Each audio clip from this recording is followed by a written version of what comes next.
哦，对了，甜甜，我有个问题特别想问你啊。你说。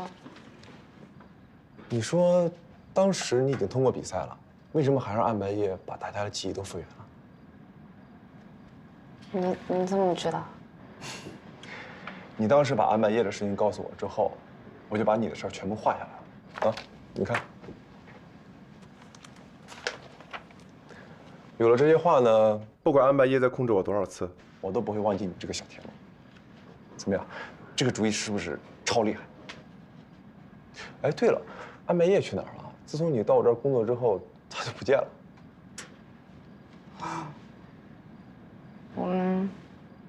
哎，算了，反正都已经过去了。哎，现在最重要的是我还在画漫画，这就够了。对。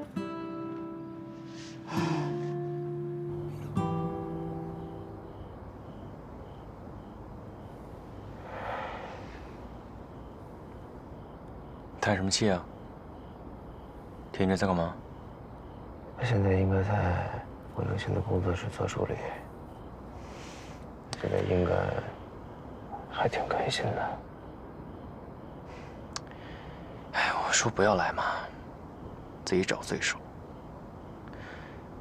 上去吧，和他好好聊聊。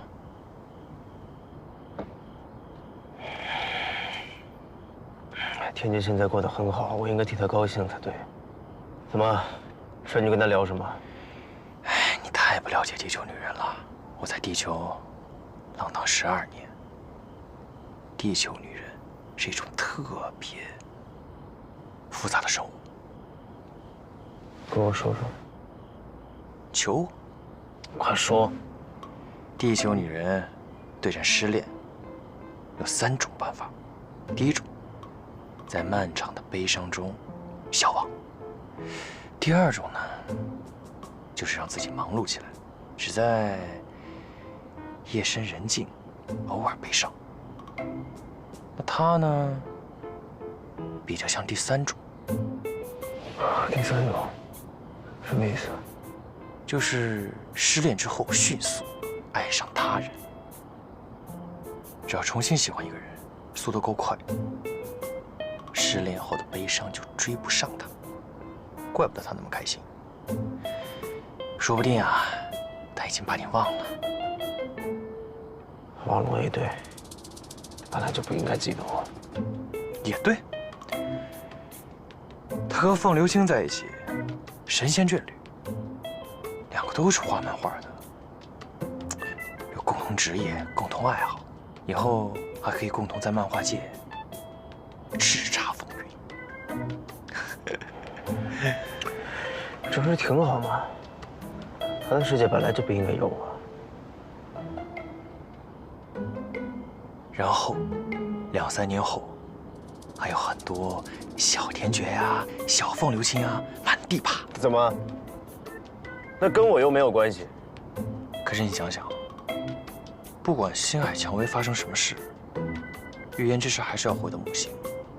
你有什么神力，能让一个母亲和她孩子说：“哦，对不起啊，妈妈要离开你们，要和一个外星人去几亿光年外的星球，这样会对孩子造成多大的心理阴影啊！”哎呀，我就知道我只有这么说你才有反应。凤老师，子，你能不能先教教我？我准备好了，你来吧。哇！你欺负我是吧？哎呦！哇！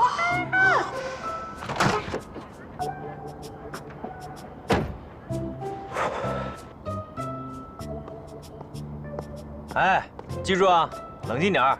我冷静不了。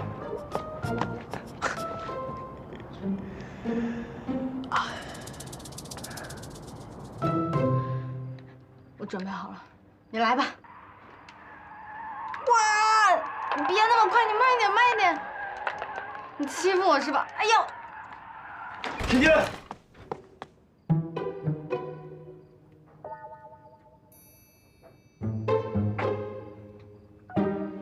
你来干嘛？我没事，不好意思打扰了。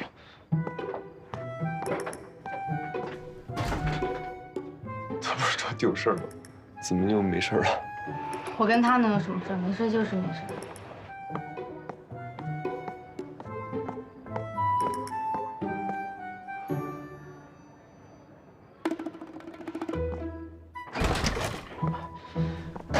天娟，你得跟我出来一下，干嘛？我有话跟你说。有话在这儿说。在这没法说。我不出去，要说就说，不说拉倒。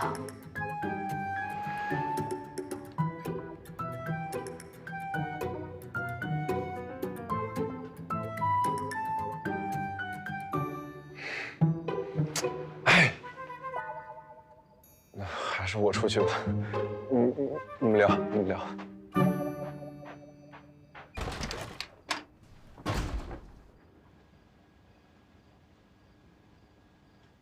哎，别再往前走了。你不是要我别误会你吗？请保持一下咱俩的安全距离。今天晚上为什么不回家？跟你有关系吗？什么叫跟我有关系吗？你最近的状态很不理智，知道吗？我哪里不理智了？这2天都不好好吃饭，精神萎靡不振，就像生了重病一样。不是在 KTV 唱些奇奇怪怪的歌，要么就是在海边一坐就是坐好几个小时。现在都夜不归宿了，你觉得现在还正常吗？你这几天一直跟着我。我没有。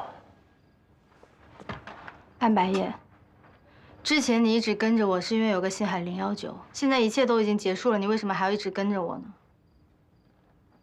你不是让我别误会你吗？我现在已经不想想起你了，你为什么还要在我面前晃来晃去呢？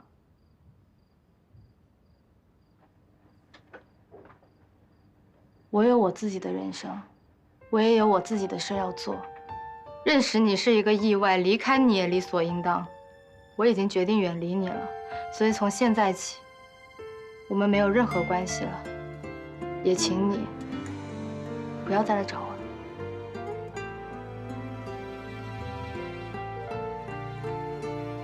可是我们不可能没有任何关系。为什么？我没有心灵感应，不论你有什么想法都能听得到。你让我不管你，我做不到。你像流星，改变了我的轨迹。你过来。听见心跳声，那我过来。在慢慢的贴近，我已无法喘息。你让世界陪我成为一场梦境。你是我命中注定，是我笔下的唯一。每个眼神下，蔷薇色陷阱已经开始沉溺。你是我命中注定，是我笔下的谜语，陪在好了，我身旁。我们之间黑夜到天明，现在没有心灵感应，你可以从我的世界里离开了。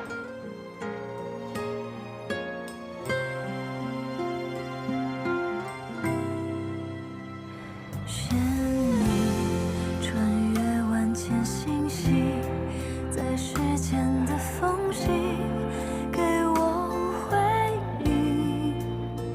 你像流星，改变了我的轨迹。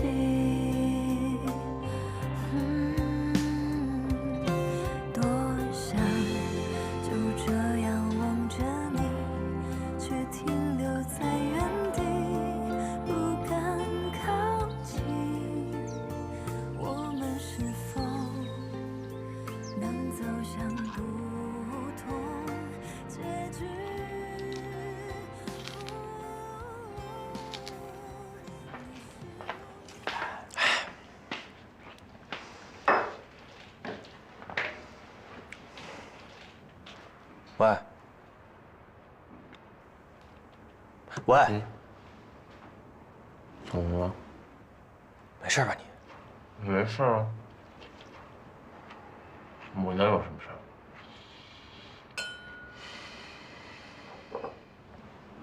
奇怪了，你说这家里怎么这么安静啊？臭流氓！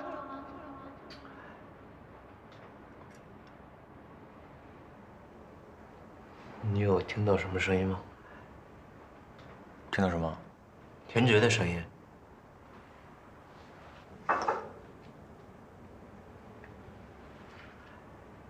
没有啊。但是我又听到了。神经病！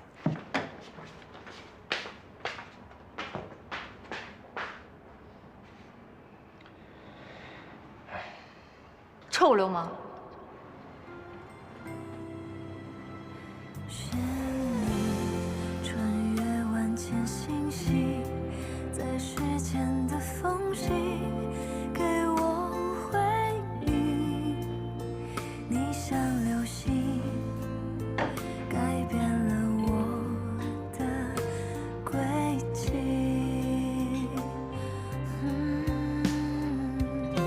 多想就这样。搞什么嘛！你别以为你是穿越出来的，法律就不能制裁你。你这是拘禁，是绑架，是犯法的。我们是否能走向不同结局？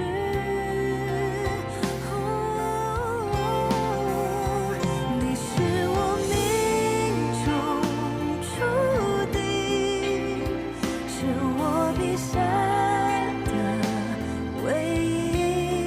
每个眼神下像微色陷阱，已经开始沉溺。你是我命中注定，是我专属的声音，陪在我身旁，黑夜到天明，有你的身影。在银河坠落的夜里，在时空交错的瞬息，每个故事里主演都是你，重复上映着遇见你。逃不过你的吸引，像环游太阳的星星，人都转这个是听诊器。人宇宙交替，怎么忘记？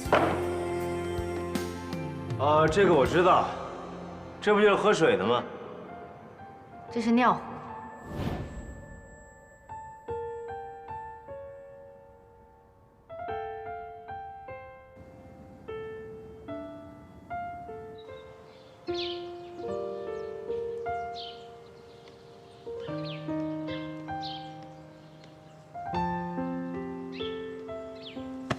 喂，你一晚上没睡啊？眼袋都快掉到地上了。你就抱着尿壶坐了一晚上？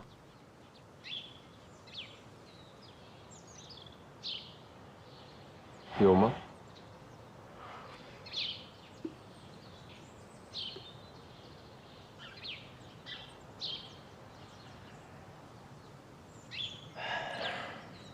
我也不知道这到底是怎么了。明明没有了心灵感应，我还是能听到他说话，我还是能感觉到他在我身边，甚至连睡觉的时候我都……这到底是怎么回事？虽然你一直不敢承认，但你已经生病了。啊？而且这种病一直潜伏在你身体里，只是现在要正式爆发出来了。什么病？这种病叫爱情，在人小时候，这种病会潜伏在他们的基因里。你和我都有这种生病的基因。当一个人生病的时候，他们的智商会下降，见到自己喜欢的对象，表面波澜不惊，内心啊，就像一只小狗一样，已经摇起了尾巴。只有极少数人，可能终身都不会生这种病，但是他们会遭到其他人的歧视。大家都会问这个被歧视的人：“哎，你为什么不生病呢？”他们会管这种不生病的人叫单身狗。可是你得了这种病，又知道自己要离开，不可能和田菊在一起，所以你一开始就不承认，假装不在意，是不是？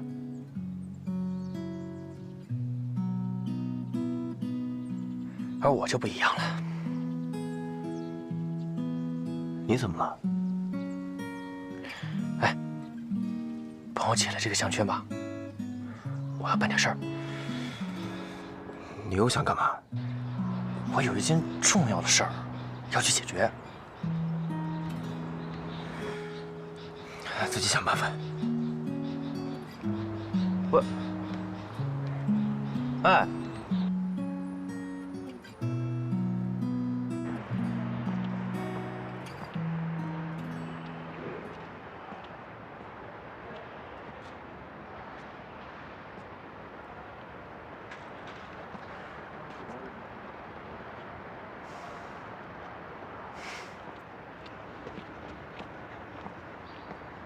不行啊！不是我不让其他歌手来我们这驻唱，那边那个大块头养了一帮混混，天不怕地不怕，就是我们房东的儿子，他最近泡了一个妞，要求天天来我们这儿唱，如果不如他的意的话，就掀我们的场子。你看我们这儿也没什么生意啊，我真的是拿他没办法呀。真不行？真的不行。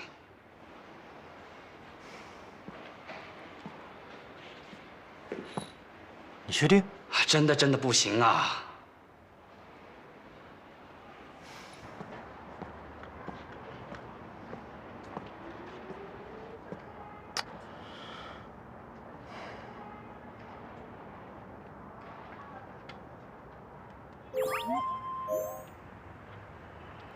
什么事？借我点钱。你要干嘛？买个酒吧。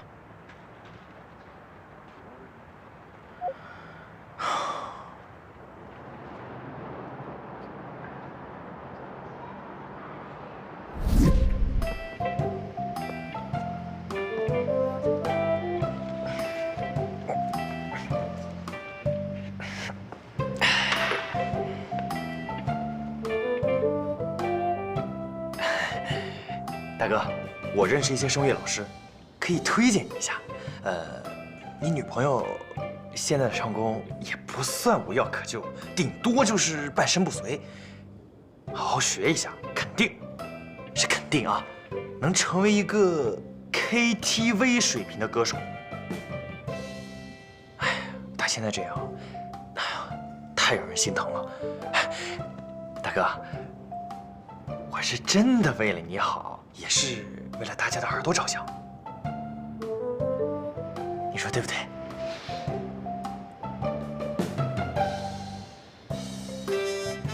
这是我的医院证明，挂号费、诊疗费、医药费的报销单，还有我的精神损失费，您一共要支付我4万块钱。我是在您酒吧受到非法侵害，监控也全程记录下来。您如果不同意，我现在就可以打电话给我律师。经理啊，其实我帮你解决了个大麻烦，也算是为明耳朵除害了。你这不碰瓷儿吗你啊？我也可以不要任何的赔偿，但是你要答应我一个条件。什么？招他做驻唱歌手，让他上台唱歌。真的不行。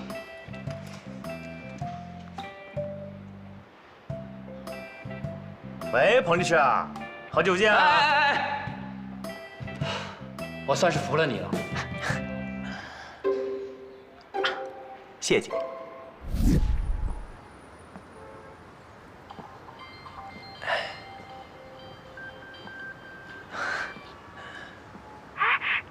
太灵了吧！啊？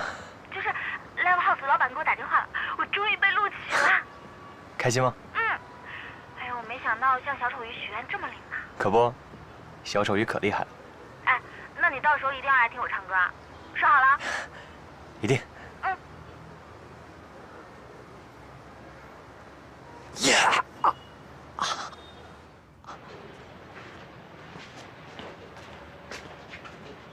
你怎么回来了？怎么了？不欢迎我？又在外边惹什么麻烦了吧？干嘛总觉得我惹麻烦？我看起来像是一个惹麻烦的人吗？像。那年你把我捡回来以后，我确实给你惹了不少麻烦。先喝点粥吧。哎呀，反正我已经习惯了你给我添麻烦。在外面有什么摆不平的事儿，就再回来吧。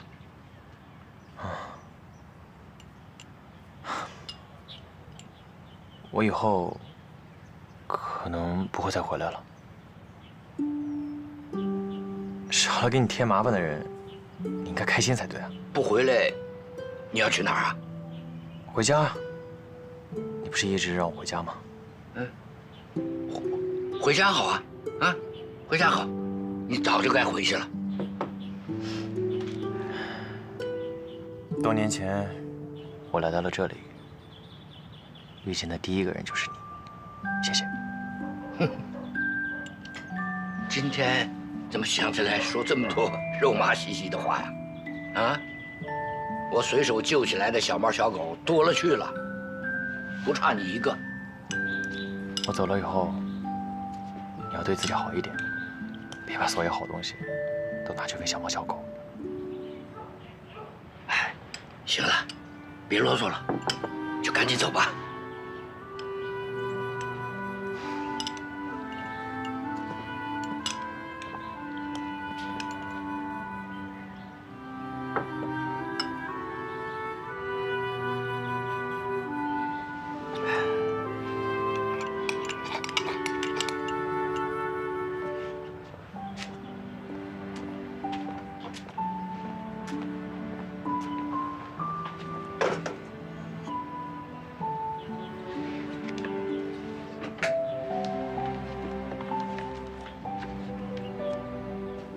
老头，我这些年也没攒下什么钱，就把车卖了。你用这些钱照顾好自己，还有，说了你也别不信，你是我在这儿唯一的家人。我说什么就是什么，反对不孝。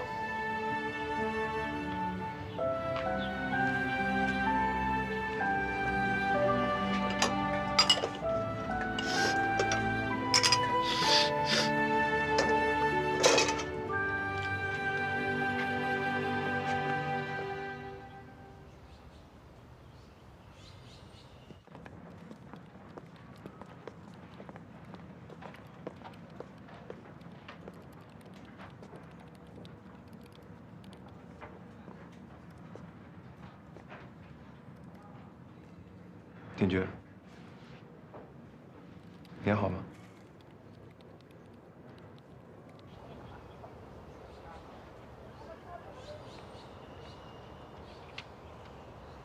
看上去你有心事啊？有吗？没有啊，我能有什么心事？那昨天你们俩还好吗？咱不聊那个人了，行吗？哦，不聊。哎，风流清，你把我喊上来，不会就是为了问我八卦吧？哦，不是，我还有其他事情。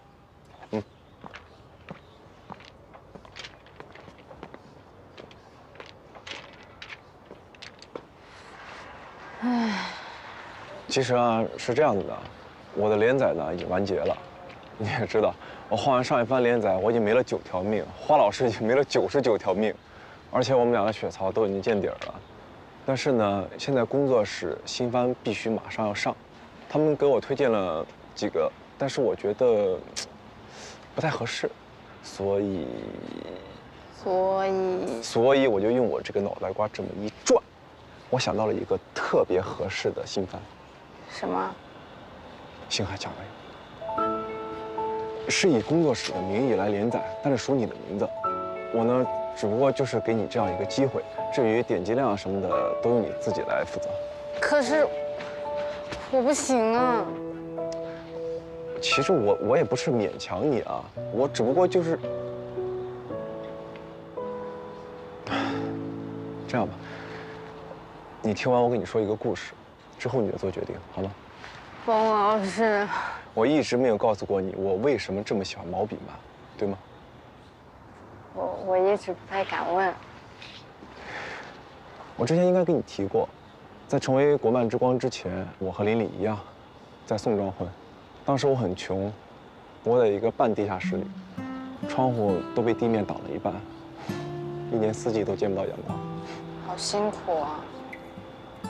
辛苦呢，如果是一个人的话，也就还好。但是如果有另外一个人陪着你，就会很复杂。他和我是大学同学，我们一起毕业，一起画漫画，一起住宋庄地下室啃馒头。那个时候的环境不是很好，所以我们也不知道自己究竟能坚持多久。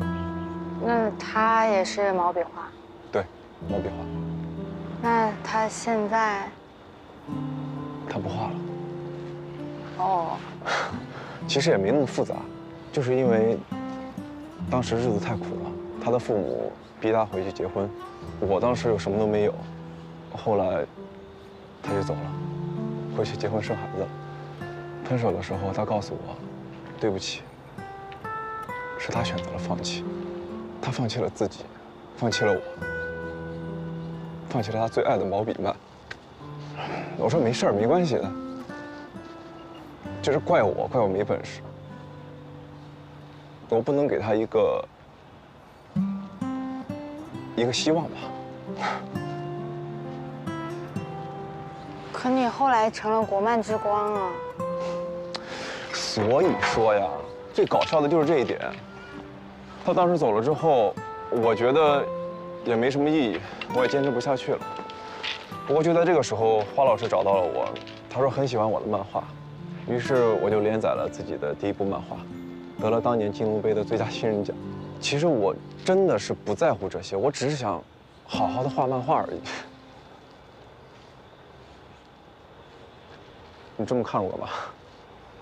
冯老师，怎么了？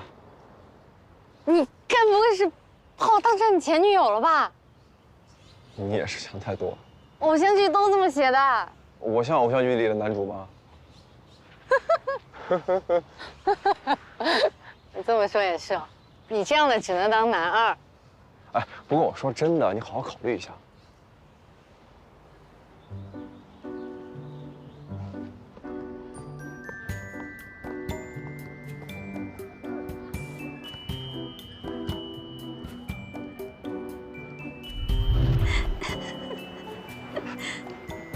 哎，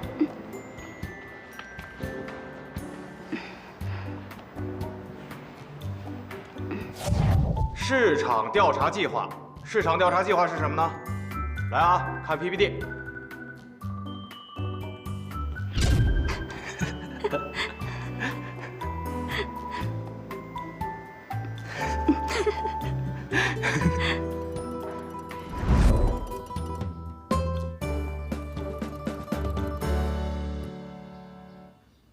什么垃圾男主角？哎，为什么不接受女主角？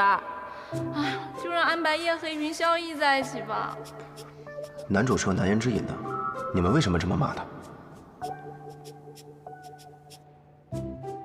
有什么难言之隐不能说？都心灵感应了，还有什么不能说？这个男主当初天天跟着女主形影不离，变相撩妹，到妹上钩了，他又翻脸不认人，这种渣男不该骂吗？他对女主好还不承认什么叫为了石头，什么叫欠我的，什么喝醉了。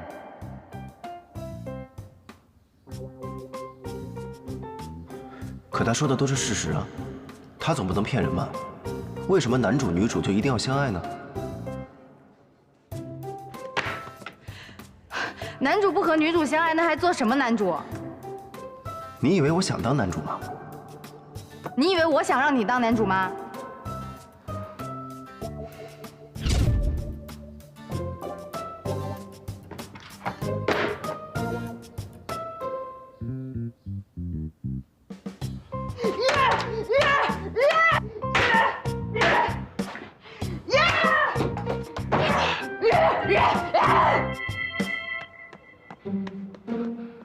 乖乖，自己的漫画火了，不至于这么激动吧？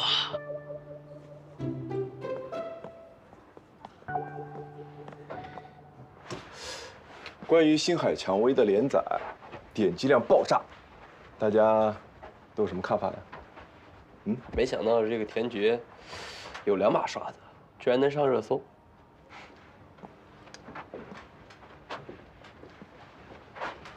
你呢？联名上书求男主下线的热搜居然排在第2，仅次于高举元娜 CP。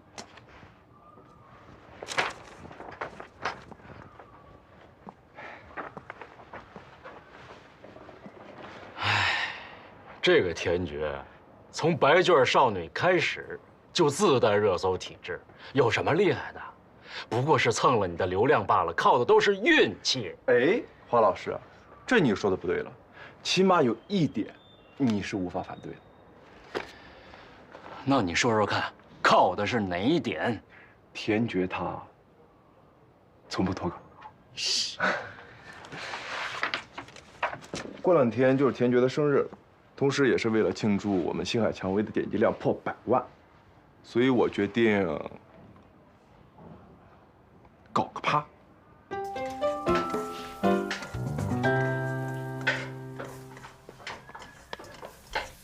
外婆，你鼓捣什么呢？今天是甜甜的生日，我要给她做菜，她最喜欢吃我做的菜了。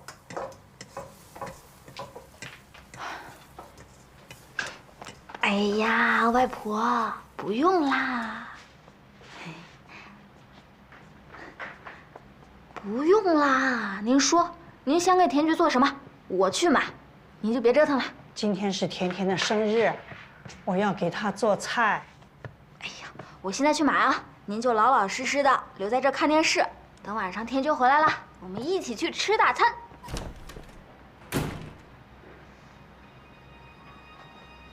今天是甜甜的生日，我要给她做菜。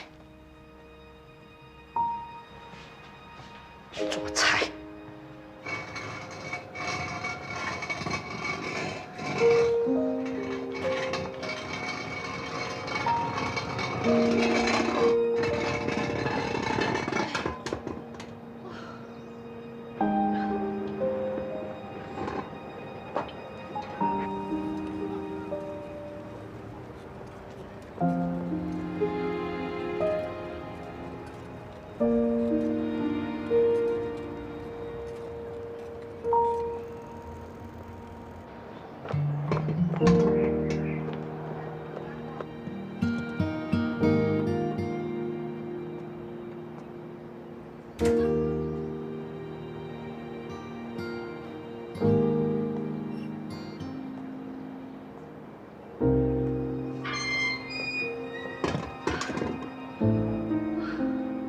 进来吧，吃点什么？我们的豆豉鱼不错。